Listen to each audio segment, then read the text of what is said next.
তোমার কাছে খুব ভালো লাগে এখানে আসতে, মানে দাদার জন্য তো বটেই, কিন্তু নিজের একটা আশীর্বাদ পাওয়ার ব্যাপারও থাকে। তার সাথে এই যে মানে ঠাম্মা দিদারা যারা আছেন তাদের সাথে দেখা হয়, এবং মানে তাদের এই বয়সেও তাদের মধ্যে যে পজিটিভিটিটা দেখি এবং এত ভালোবাসা দেন তারাই একটা দিন। তো এখানে একটা মানে একটা ফ্যামিলির মতন বন্ডিং হয়ে গেছে মানে দিদা ঠাম্মাদের সাথে, ওই জন্য খুব ভালো লাগে এখানে আসতে। তুমি কিছু উপহার দেওয়া নেওয়া নিয়ে এক্সাইটমেন্ট কাজ করে?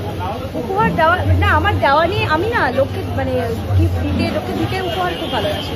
নেওয়া নিয়ে আমার এক্সাইটমেন্ট নেই, আমার মানে উপহার দিতে খুব ভালো লাগে। আমি খুব এক্সাইটেড থাকি কারো বার্থডে হোক, কিছু কী গিফট দেবো, কী দেবো, তার কী পছন্দ। তো আমি গিফট দিতে ভীষণ ভালো লাগে। ভাই রিচুয়ালটা সবচেয়ে বেশি পছন্দ।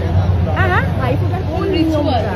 এই যে ভাই বোন দুজনে না খেয়ে থাকে, দুজনের জন্য মানে ভাই বোনদের মধ্যে একটা খুনসুটি থাকে, তারপর তারা দুজনেই না খেয়ে থাকে দুজনের জন্য, এবং তারপরে ভাই ফোটাটা হয়। বা এই আমাদের এই রিচুয়ালটা মানে আমরা এখানেও যেভাবে সেলিব্রেট করি, দাদাকে ফোটা দিই এবং দাদা আশীর্বাদ করেন, আর সেই একটা দিনের জন্য আমরা অপেক্ষা করি। সবটা মিলিয়ে এই খুব ভালো লাগে আমাদের এই দিনটা। আচ্ছা, সম্পর্ক মজবুত করতে